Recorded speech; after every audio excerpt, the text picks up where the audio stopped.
Hari ini saya akan praktekkan kontrol tonus. Kontrol tonus dalam arti untuk memberikan fasilitasi pada gerak fungsional. Ini sebagai kelanjutan dari video yang terdahulu. Fasilitasi karena ini sudah muncul gerakan. Jika fasilitasi ini sasarannya untuk gerak fungsional.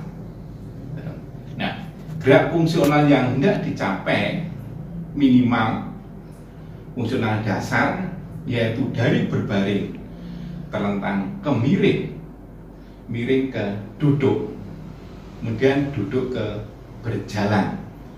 Ini rangkaiannya. Sehingga pada penyembuhan stroke itu atau neurorestorasi di otak itu ada tiga proses.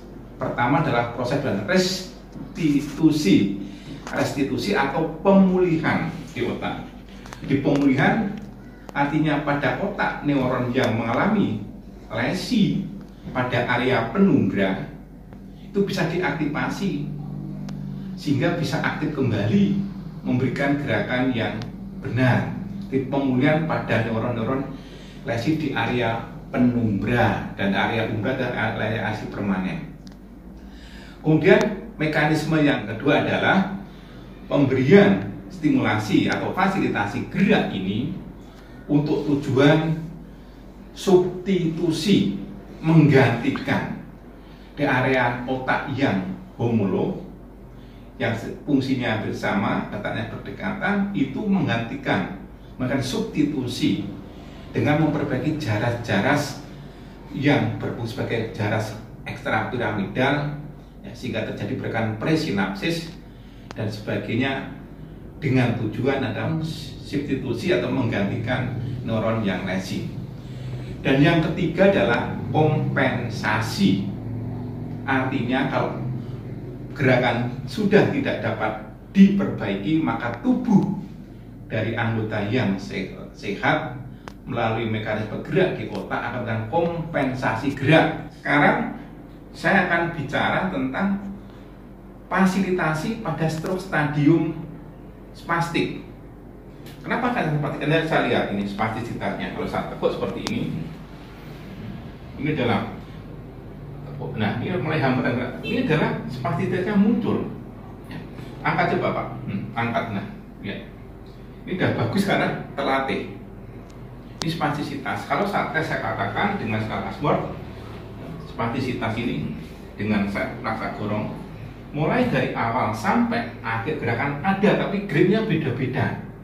Maka saya katakan spastisitas antara 2 dan 3 untuk ekstremitas atas. Kemudian untuk ekstremitas bawah, spastisitasnya juga sama, saya tes. Tes dulu. Ini adalah tes klonusnya nggak ada, tapi saya tekuk seperti cepat. Yang berbeda. Ini relatif lebih sedikit spastisitasnya, mungkin nilai 2 pada akhir gerakan ada hambatan gerak. Ini adalah nilai 2. Nah, sekarang dari tonus yang spastis itu mau diapakan? Saya akan memberikan latihan yang sifatnya adalah fasilitasi yang diawali dan kontrol tonus. Itu dapat dilakukan pertama, misalkan ini berlebihan, lakukan gerakan yang sifatnya adalah pasif, full ROM, ritmis pada pola gerak fungsional pasif. Nah, ini contoh. Ini menurunkan tonus. Kemudian saya tingkatkan gerak ke sana. Buka jarinya Pak. Nah, terus. Nah, genggam. Ini bagus sekali. Terus turun. Ini gerakan yang bersifat. Buka lagi. Genggam. Ini juga kontrol tonus. Setelah tonus itu turun, baru difasilitasi gerak supaya dipermudah. Nah, tonus yang berlebihan diinhibisi, yang lemah difasilitasi. Jadi ini adalah tentang kontrol tonus. Salah banyak faktor yang bertujuan untuk mengontrol tonus, termasuk pemberian sweep tapping seperti ini, gerakan pasif dan elongasi, bahkan melawan pola spastik. Apabila pola pesawat sangat kuat seperti ini kurang saya keluarkan seperti ini, ya. Kemudian baru saya buka begini, ya. Ini saya kunci supaya nggak baik, ya. Saya ulang. Kalau pola pada seperti ini kuat, misalkan seperti ini, saya dorong dan saya buka, dan saya tulis seperti ini. Nah, ini adalah inhibisinya. Kemudian setelah dalam kondisi seperti ini, saya pasti gerak dorong ke atas, terus dorong lagi, dorong ke samping, tarik lagi, dorong ke samping, tarik lagi. Inilah contoh untuk mengontrol tonus, bisa dikatakan mengurangi spastisitas. Akhirnya diberikan fasilitasi. Kalau udah rileks, baru kita lakukan gerakan fungsional, kontrol tonus. Nah sekarang untuk tungkai sama, gerakan pasif, pulau N seperti ini ya. Nah posisi fungsional, kembali kita contoh, sangat sederhana. Ya, kebetulan lihat, kalau nggak kuat, pasti sekali. Nah, ini saya lawan. Nah, kalau memberikan stretching atau dengan menghambat pola spastisitas, yang saya kuat. Oke, nah setelah ini kuat, kan saya tes spastisnya, buka jarinya, buka. Gerakan ini, gerakan. Nah, oke, stop kembali, saya tes. Gerakan ke atas pergelangan kakinya. Nah, ini arah pola sinergis. Tungkai juga flexor. Maka saya akan, setelah tadi saya lakukan penurunan fungsi atau spastisitas yang berlebihan, saya tes gerakannya. Oke, ya pergelangan kakinya, buka sambil buka jarinya, dorong sana. Lagi dorong, ya, lagi dorong, ya baik. Lagi sekali lagi, oke. Nih saya lihat, saya bandingkan. Sekarang dia akan lebih mudah. Tadi saya tekan susah, sekarang lebih mudah, sudah turun. Tadi berat sekali. Ini tonus terkontrol. Kalau tonus sudah terkontrol, saya ingin menghendaki melihat kemampuan fungsional dengan tonus yang sudah dikontrol secara sederhana, salah satunya dengan gerak pasif, kemudian dengan stretching, dan dengan menghambat pola spastik.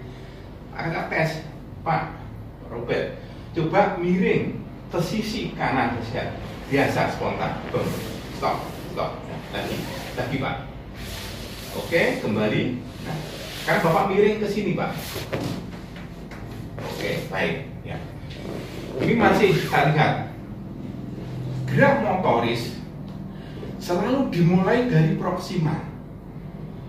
Saya kemarin pada stadium reaksi saya katakan aproksimasi untuk memegang tonus sehingga kita tetap latih gerakan dari baring gerakan miring, tapi kuncinya gerak motoris dari proksimal, ekstremitas atas dari shoulder girdle atau yang disebut dengan cingulum superior, terutama mengamati gerak skapula.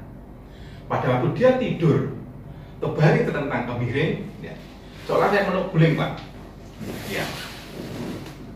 Ya, jadi kembali skapula ini adalah bergerak anterior elevasi. Ini juga sama. Lagi Pak. Nah, ini udah baik karena udah terlatih. Tapi dengan saya baru kali ini ya Pak ya. Oke. Nah sekarang saya amati yang lemah di mana? Pada baring telentang ke miring ini yang lemah di mana? Saya lihat geser sendiri Bapak. Ya. Oke, sekarang miring Pak. Iya, sudah sangat baik. Nah, ini yang masih sangat lemah. Ini bisa dibantu dengan gerakan seperti ini. Jari di luar ya. Ini, lihat. Kemudian dorong ke sisi kanan, muntah, angkat kepalanya. Kembali lagi. Ini dulu. Ya, ini adalah gerakan baru. Kalau miring sana, dorong ke sana lagi, lurus. Nah, kemudian tungkai sudah sangat baik. Sekarang saya ikuti kembali Pak ya. Nah, oke. Sekarang miring Bapak ini sudah sangat baik. Miring ke kanan. Nah, kembali. Ini lurus saja, ini lurus saja. Kembali lagi. Lagi Pak. Bum. Iya. Ini harus benar, diulang-ulang. Miringnya itu harus betul. Ya. Nah, ini. Jadi kalau dia setiap mau miring, selalu gerakannya adalah spontan bareng, miring. Ya, tidak betul. Ini nggak saya ikut, nggak apa-apa. Ya, kembali. Nah. Atau saya coba.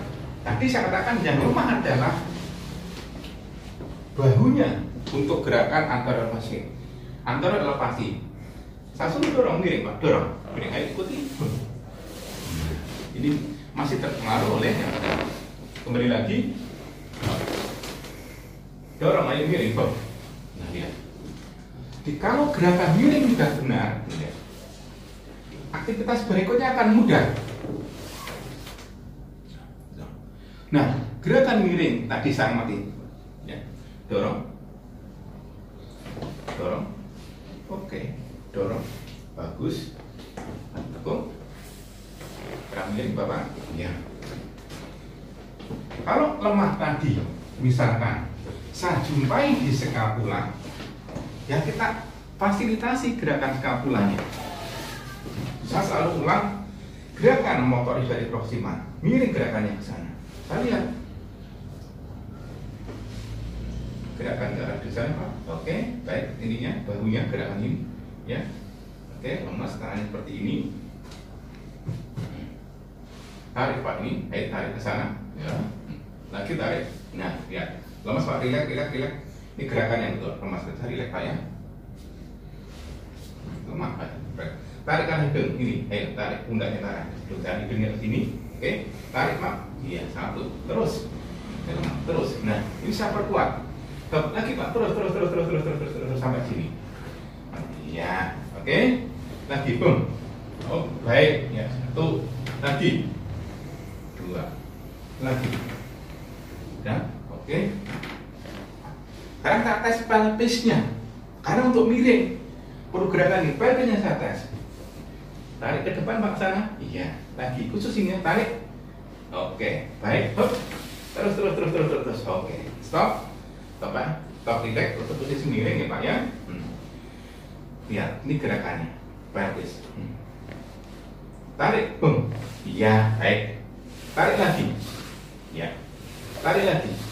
Ini adalah kunci dari proksimal. Kenapa saya katakan saat melatih kembali? Dan saya awali dari aproksimasi kemarin, kemudian saya miringkan. Dia miring sendiri dengan pola yang sudah diajarkan. Ya. Tangannya Bapak relax dulu Pak ya, relax dulu. Nah, gerak ini dan ini harus bareng pundak dan di panggul. Dorong tangan, hop. Iya, baik sekali. Gampang, hop. Lagi, bum. Nah, kalau miring seperti ini. Lagi Pak, bum. Kalau orang yang tidak terlatih, kalau miring ini nggak ada suatu kekuatan atau tidak terkontrol, tidak terfasilitasi, maka yang bergerak di kepala miring Pak. Hanya ini aja, ini tertinggal. Ini yang sering jadi masalah yang sangat serius. Sehingga pasien kalau miring hanya angkat kepala seperti ini. Hanya begini aja, dia nggak bisa bergerak. Nah, kemudian waktu saya lakukan seperti ini, dorong, dorong miring Pak, dorong miring, dorong miring. Oke, kembali. Dorong miring. Oke, tetap miring Pak ya.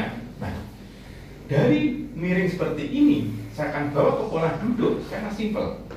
Ini sehat, ini maniparise. Nah, sekarang kalau duduk, gerakan skapulanya ini tidak ke anterior, elevasi, tapi posterior depresi. Coba dorong sikunya ke tangan saya, angkat kepala, kembali stop, ini aja dulu, angkat, lagi. Nah, ini. Oke. Nah, pelviknya, kalau ini adalah skapulanya anterior depresi, pelviknya ke sana, duduk. Tapi kalau miring adalah dari sini. Kalau tidur miring, saya selalu ingatkan skapulanya anterior, pelviknya juga anterior, bareng. Saya ulang lagi, ya. Miring lagi Pak Robert. Ya. Sekarang ini berarti kita Pak. Sama duduk. Ini sehat, ini sehat. Kita dapat menurunkan gerakan tepi dan dorong sana terus. Nah, ini tadi sudah bisa. Ini ada seperti ini, stop dulu. Nah, ini apa yang saya sarankan? Siku dorong ke sana, ini saya tarik ke, ini dorong ke anterior depresi, ini posterior depresi. Kalau saya duduk seperti itu, duduk mudah sekali. Ya. Lagi sekali lagi Pak ya. Turunkan kakinya, ini. Nah, sangat mudah. Tegak. Oke, tegak. Nah, kemudian setelah terjadi, tetap stimulus aproximasi tetap diberikan untuk memberikan merangsang proprioceptif. Coba tekuk ke sini, bisa. Tekuk sikunya Pak Ruben, kembali. Lagi, luruskan balik. Nah, satu, dua, satunya kembali ke sini ke pundak ini. Tekuk sikunya. Oke, dari sana. Aduh, dipotong ya. Iya, ini contoh. Stop. Balik. Inilah contoh. Ini cara duduk, cara pertama dengan mekanisme dari baling telentang miring, miring ke duduk. Sekarang geser ke kanan, Pak, geser pantatnya.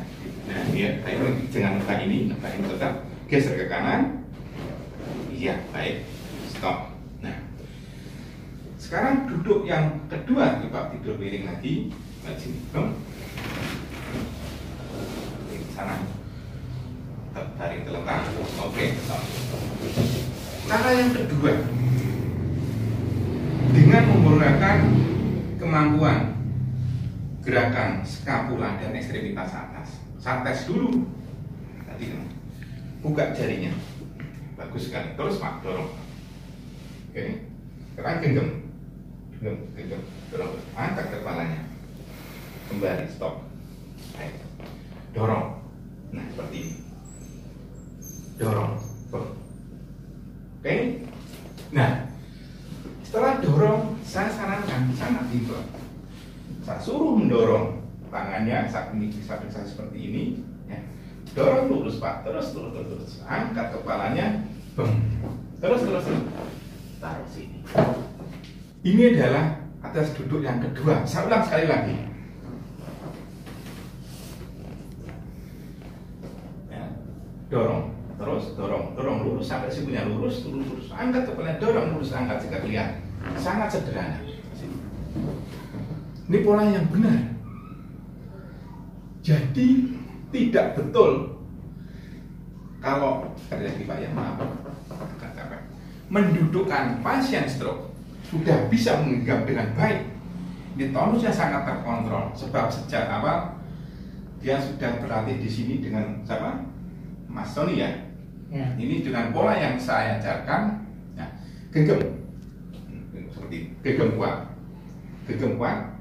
tarik tangan saya, genggam kuat, duduk.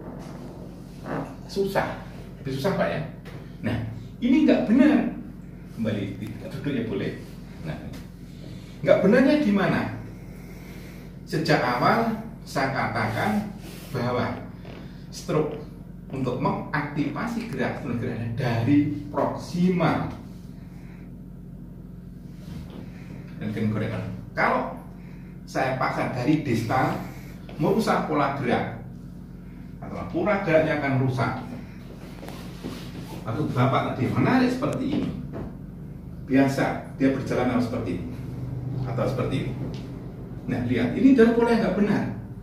Pada orang jalan polanya adalah, lihat, itu yang benar.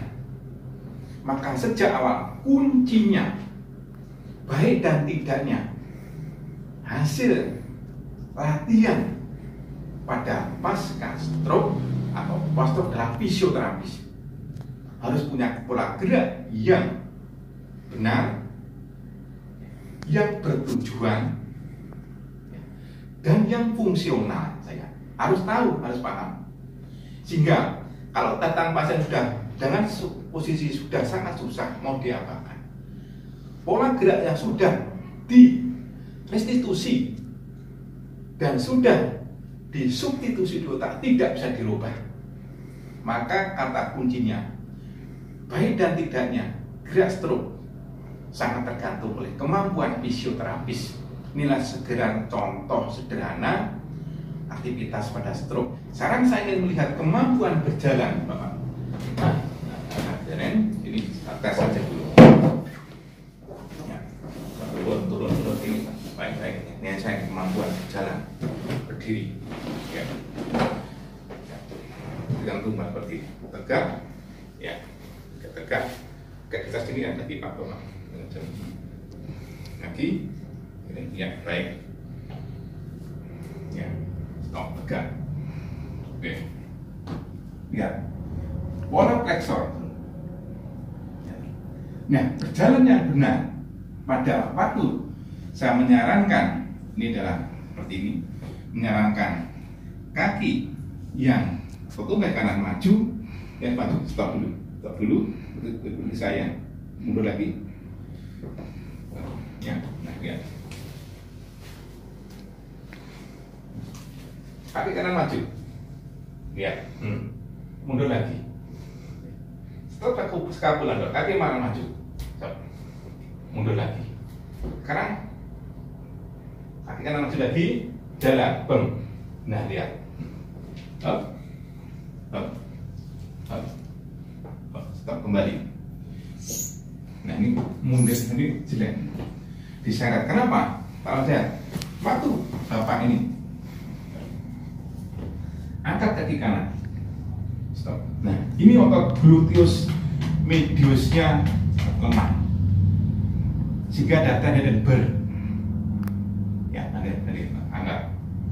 Nah dalam latihan ini kita tambahkan, ya, dan saya lihat ayunan tengahnya lemah di mana? Jalan Pak. Oke. Nah ini sendi otot gluteus mediusnya lemah, kembali sana Pak, putar, oke putar, mirip. Stop. Ini yang lemah atau kapan? Cenderung seperti ini. Jadi kalau mestinya dia karena dia kompensasi bergerak, cenderung dia nggak mampu seperti ini, dia ikut mundur. Dan ini terbawa oleh kelemahan dari gluteus mediusnya. Ya. Oke. Sekarang maju. Oke. Ya. Stop. Ini adalah kita analisis, mungkin minggu depan saya tes kemampuan tumpuannya Pak, berat di mana. Saya adalah nanti untuk dites di robotik. Ini adalah contoh gerakan. Sekarang yang akan saya perbaiki pada pola jalan apa? Pak silakan tidur. Ini selain atau gini dulu, oke ya. Gluteus medius berfungsi untuk abduksi membantu. Ya, gerakan yang selalu diajarkan adalah dorong. Minimal kalau nggak bisa kita menggunakan reaksi asosiasi. Ini contoh ya. Buka tunggal bareng, lihat. Terus bareng Pak. Terus bareng, terus. Nah. Jadi yang kuatnya dengan reaksi asosiasi. Kalau overflow, sisi yang lemah dapat overflow dari yang sehat. Contoh pertama, Ini adalah yang kedua untuk tekuk seperti itu. Saya sarankan atas pantatnya buka, nah tahan, loss relax. Tapi sebetulnya penguatan otot pada orang stroke tidak bersifat individual, tapi ada grup. Karena kelainan neuromuskular, kelemahan otot satu bagian menemukan kelemahan dari totalitas sistem neuromuskular, sehingga kita cobakan dulu angkat pantatnya, seperti ini berkontraksi semua, baru yang lemah kita pacu, dorong sampai kuat semuanya, stop. Nah, cara yang lain seperti kemarin, miring ke sini, Pak. Ini yang digunakan untuk melatih gluteus medius, angkat. Sangat lemah sekali, lihat. Ini adalah individual otot. Kemudian kalau besar sana, Pak. Cara lain, saya tunjukkan. Fisioterapi selalu dihebohkan dengan juga perkembangan peralatan. Kalau di dalam dunia kedokteran ada namanya TMS, cranial magnetic stimulation. Di fisioterapi ada namanya magnetic stimulation.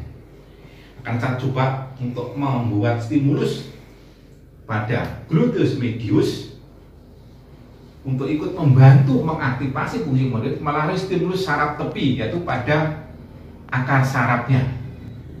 Ini contoh penggunaan magnetic stimulation yang saya rangsang fungsi dari akar sarafnya, saraf tepi, nerve root, terjadi aksi potensial karena jadi kontraksi.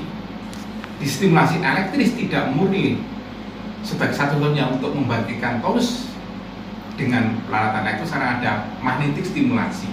Lebih mudah diaplikasikan, lebih banyak saraf yang terdepolarisasi fungsi motornya terutama, sehingga akan bisa muncul kontraksi. Saya lihat sekarang, saya aplikasikan. Nah, seperti ini. Dan saya setting alatnya dengan ya seperti ini. Jadi setting dengan 5 detik tadi seperti sifat paradigm gabungan. Kalau arus frekuensi rendah seperti paradigm dan IDC gabungan, tapi ini stimulasi magnetik, tidak membebani tahanan kulit, lebih mudah, pasien tidak menahan diri. Nah, saya mulai, ya lihat. Ini adalah dan dekatkan, ditunjukkan. Ini adalah akan ada nampak kontraksi. Ya, ini adalah otot masuk gluteusnya. Ini juga akan kelihatan. Ya, ini adalah contoh. Nah, lihat, jelas sekali. Ini sifat IDC-nya tak. Karakter IDC. Nah, akan jelas sekali, walaupun tipis hamstring. Oke, inilah contoh teori magnetik. Tapi sekali lagi, alat hanyalah alat. Kalau tidak kita menggunakan alat baik, tentunya tujuannya untuk mengendalikan. Tapi kalau tidak mengendalikan kendala, maka karena fisioterapi kalau menyala, silakan stimulasi otot tertentu melalui rangsangan pada akar saraf dapat dengan magnetic stimulation. Sekarang saya aplikasikan contoh lain, ada daerah skapulanya. Saya aplikasikan untuk skapula, terutama untuk mengaktifasi gerakan anteroskapula. Ya, kita lihat, kita mulai. Ini adalah contohnya. Kita lihat apa yang terjadi. Nah, lihat, jelaskan ya. Nah, gerakan skapula anterior elevasi sangat nyaman dirasakan oleh pasien. Tinggal kalau memperkuat seperti ini. Nah, jelas sekali. Jelas contoh penggunaan magnetik stimulasi untuk membantu memfasilitasi kontraksi. Ya. Jadi inilah jadi gambaran salah satu opsi, sekali lagi hanya opsi diberikan pada pasien stroke. Pasien stroke sekali lagi tidak memilih metode, tapi adalah menentukan problematik, kemudian kita solving, kita pecahkan, sehingga berdasarkan problem solving, bukan pemilihan metode. Tentunya banyak opsi yang lain. Inilah contoh sederhana cara memberikan satu intervensi fisioterapi pada stadium spastik pasca stroke. Ya. Jadi intinya, saya ulang, tadi adalah kontrol tonus untuk fasilitasi gerak yang satu. Yang kedua, setelah pada gerak untuk membangkitkan gerakan atau menstimulus gerakan fungsional dari tidur miring, dari baring terletak ke miring ke duduk ke berjalan. Ini hanya sekilas. Dan ketiga, saya dekati dengan memberikan stimulus magnetik stimulasi untuk membantu gerakan skapula dan pelvic. Tentunya masih banyak opsi. Ini dari gambaran sederhana, sangat sederhana dan tidak mencakup terlalu banyak, tapi paling tidak bukan pola pikir yang berdasarkan evidence based klinis yang rasional, sehingga setiap tindakan ada tujuannya, ada polanya, dan juga di dalam pola-pola yang mengarah ke gerakan fungsional sasaran stroke. Ya. Ini yang dapat saya sampaikan untuk stroke stadium spastik, menindaklanjuti stroke yang saya sampaikan stadium flexit pada video sebelumnya. Terima kasih, silahkan belajar bersama pasiennya dengan metode tentunya ada pola-pola menurut yang sudah diberikan sebelumnya. Sekian dan terima kasih.